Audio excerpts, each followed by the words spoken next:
Hey, what's up guys? Lindsay here. I've got the Consultant number 2. I love Consultant number 1. So I definitely had to check out number 2. Now let me give you a quick recap of number 1 because I didn't show everything in my video about it because I wanted people to go buy it, right? So, quick recap. And then you're going to hear me say these words and then you're going to want to go get it. That's what I'm about to give you an errand. You're going to be like, shit, I have to go get this now. Damn it. Fucks up my whole day. But the quick recap of Consultant number 1 is, it's sort of like a Justice League, but it's parody satire of them. And there's a Superman type, and his alien condom breaks, and he just totally obliterates a hooker. And the Consultant, Marcus Greenberg, Marcus Greenberg, it's his job to clean up superhero messes. And they get into a lot of shenanigans, like killing hookers. So, how does he fix killing a hooker? Well, the guy's a superhero, so a lot of people saw him going in the building, a lot of people recognize him, all that. Marcus burns the entire building down with everyone in it. I wish I was that vindictive. I hope to get to that level one day. I can only hope to be that ruthless one day. So, and then they get put in jail, and there's some sort of stuff between the bad guys and good guys. Marcus is working for all of them, but that's the only part you really need to know. That you want this. Skip a couple pages. I'm not going to show the majority of this comic, so if that's what you want, you can get out. But there are a couple of cool scenes that I have to show. We are in New York, of course, because where else, you know what I'm saying? This is Marcus right here. And he's meeting up with this guy, who is Miles Miller, New York City DA. In his spare time, he's a vigilante dark angel. And you find out that he's sick. Marcus says, "How long did Dr. Hofrichter give you? 6 weeks, then the tumor turns me into a vegetable." You don't think about heroes getting sick, so this is, wow, okay? He says, "Miles, I hope you get why your request strikes me as odd." And you learn that he has a gambling problem. He says, "Suicide by supervillain? Are you sure you want to do this?" And then that makes me think, that's the ideal way to go out if you're a hero. That's what you want to do. You don't want to be pulling a Bruce Wayne and just be going till you're 1,000 years old, and then you got to give up the mantle to a kid named Terry? A man named Terry. You got to go out in a blaze of glory. That's the only way to really solidify the legend of whatever your hero is, whatever your superhero cape career is. That's the only way. Plus, I think subconsciously that's the way they all want to do it. Like, so I don't give a shit about Superman. Spider-Man is not worried about car accidents. He's above it. He can't go out like that. He says, "My family needs the insurance money." And you find out that he owes Marcus money because, yeah, he has a gambling problem. He says he hasn't made a payment in 6 months. "I don't want to know when it's coming or who." You know what? You won't know what hits you. I promise. That's so next level, because most of the time when you hear, "you won't know what hits you," I promise, it's very menacing, foreshadowing. Typically foreshadowing is in the negative sense, you know what I'm saying? It's like, oh, it foreshadowed him having a great life. No, it's foreshadowing getting limbs chopped off and women getting murdered.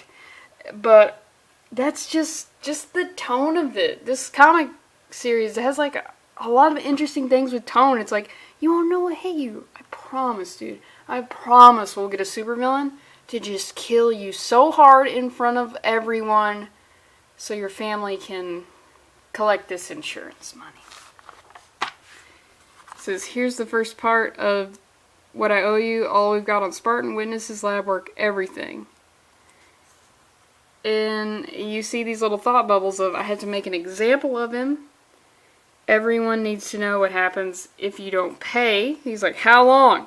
3, maybe 4 weeks tops, good, because I still have your sister's address. So this guy, Marcus, Miles Miller comes to him with a plan for money that will result in his death. And even then, Marcus is like, I'll do this plan for you. You gotta give me money, you gotta give me information, and if I don't get the allotted amount after your death, I will kill your sister and anyone else in that house.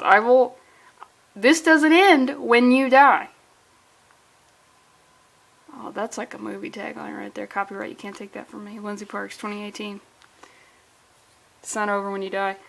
And then you see this shot of Marcus's cell phone. It says, D.A. Miller's oncology report altered per your request. In parentheses, we even? Marcus is tricking this guy into thinking he has cancer in order to get money from him and also eliminate him and teach people a lesson at the same time. That's next level. Marcus is taking everything to the next level. Everything to the next level. Like, most bad guys would just like, if you don't do this, I'll break your legs. Or I'll kidnap your sister. No, Marcus goes full bore with it. Gets a doctor to lie about cancer status. And then he dies and he gets all the money. I love it. Marcus is the best villain of all time. So he meets back up with the pseudo Justice League. And what they're discussing is Spartan, the guy who killed the hooker with his space jizz, is in jail. And they're worried that he's going to seek a plea bargain to avoid the death penalty. This is Arzon, the Batman type, and he says Spartan's only hope of avoiding the death penalty is plea bargain. Marcus is suggesting that he may have information on us to trade. I love this because, number one, how would you death penalty Superman? That's something to think about. That's something to chew on right there, everybody. So everyone, stop watching this video. Do a little bit of homework. Tell me how you would do the death penalty to Superman. I mean, I guess he could chop his neck off. I mean, chop his neck. Just his neck and then put his head back on top of his shoulders. No. Behead him. That's my answer. No one else can do that answer. I picked that one. You gotta come up with your own answers, alright? You can't drown him, because he can breathe in space. This is a good one. This is a good one. Everyone, come up with your own answers, but you can't take mine. And also, I'd like the idea of superheroes just ratting each other out, just because you wouldn't expect it. Because I feel like even in superheroes, snitches get stitches, and this is like, what? Flip that. And the Wonder Woman lady type, I forget her name, she says, I should have killed him when I had the chance. You never hear superheroes saying this. And he said, so he asks if there's anything on him, on the rest of the heroes, that Spartan can use against them to avoid the death penalty. And this guy, the Speedster, he says, he's been blackmailing me for years. And the Wonder Woman says, he is aware of the true nature of my mission. Arzon. Most of us are. What? Marcus is like, blackmailing you? What? And you find out that her mission is to liberate you. And Marcus says, and by liberate, you mean throw over? The Speedster, that is so much worse than heroin. Of course, the guy who goes fast does heroin. And Marcus says, there really is, and you're all okay with this. You're all okay with the idea of this woman masquerading as a hero in order to take over our entire civilization? Arzon says, her plan will take 150 years to come to fruition. We'll all be long dead by then. That's our attitude for a lot of stuff.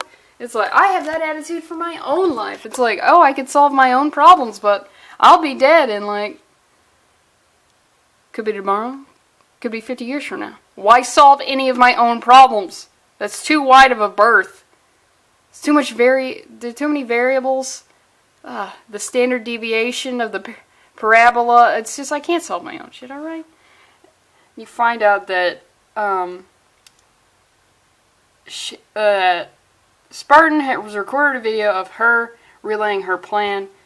I believe you people call it pillow talk. So this comic is a shot away from superheroes acting very unsuperhero-like and, you know, just having sex. Which I haven't seen that in a lot of comics. And they find out that he has a cybernetic bodyguard called the Annihilator who has possession of the tapes. What is her name? What is her lady? Because I don't want to keep calling her Wonder Woman. Athena. Because Athena, or no. The cybernetic bodyguard, the Annihilator, which also has Superman-like powers, has possession of the tape of Athena relaying her plans for global takeover. So they're having this huge fight, and it's like, from the outside, it's like, why would these superheroes be fighting Spartan's bodyguard? That just raises a lot of questions. There's a lot of destruction here. So Marcus tells Russell, who's like his sidekick, I need a distraction on the other side of the city. One civilian crime spree coming up, and he says, you're gonna have to go bigger. How big? Remember the checks and balances crap? You're gonna put Frostbite away for murder. Who's the victim? Pick somebody. Just make sure they're famous and it's public. Wait, what? Go kill someone! I mean, this seems like it would be a very hard thing to distract from. So I get, you definitely, somebody has to die. And I'm not going to reveal who dies because it's very good. Let me just tell you, it has something to do with the Batman type. I just want to show this. The Arzen, the Batman type, has the corpse of the lady that Spartan killed with his cum. And he, of course, he has an outfit, but I just want to read this. Ballistic report indicates a steady but short burst of pliable fluid was fired inside the subject's body. Trajectory indicates the fluid was fired from inside the groin, rupturing multiple organs before exiting the victim's cranium. You're dead. You're dead. What were you thinking? I mean, he did have a space condom, so what? You're not gonna have sex with Superman? You're not gonna do that? Please. Am I right, lady? I just feel like if that opportunity came up, majority of people would be into it. Even guys who are like, I'm not gay, but Superman, he saved the world countless times. I feel like I owe him a little bit. Give him a little bit of that black cherry. Alright, skipping the rest of the comic. I try not to show too much. There is a thing that this comic does is they do these sort of like character profiles at the end. Go watch my first video. Or go buy it and then read it yourself.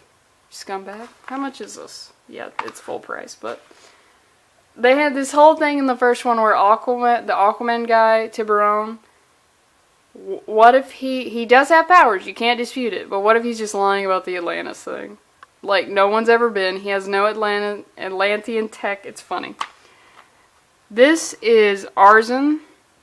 You find out that his parents' name are Thomas and Martha because why even be subtle? We know what this is. But it has this very, very like on the nose part where Marcus basically posits that he thinks the Arzen has had, his real name is William Allen, has had a bit of a psychotic break. Here it is. The only logical explanation is that William suffered a break from reality. Why else would he spend the next 27 years learning 6 different martial arts, bomb-making, defusing techniques, criminology, and God knows what else? Throw on the Al theme suit and you're looking at a certifiable breakdown. That's a whole corner of the Batman mythos. And then you learn he has got something about ladies, and he has an uncontrollable rage that Marcus has to control and point it at criminals. But sometimes, yeah. Ugh. Yeah, and then they have a couple more profiles, but if I tell this one, that's gonna sort of like let go of the secret. But go buy this comic. I don't know if it's sold. Just go do it. It's hilarious. Also, subscribe, because I keep forgetting to say that shit. Alright, bye.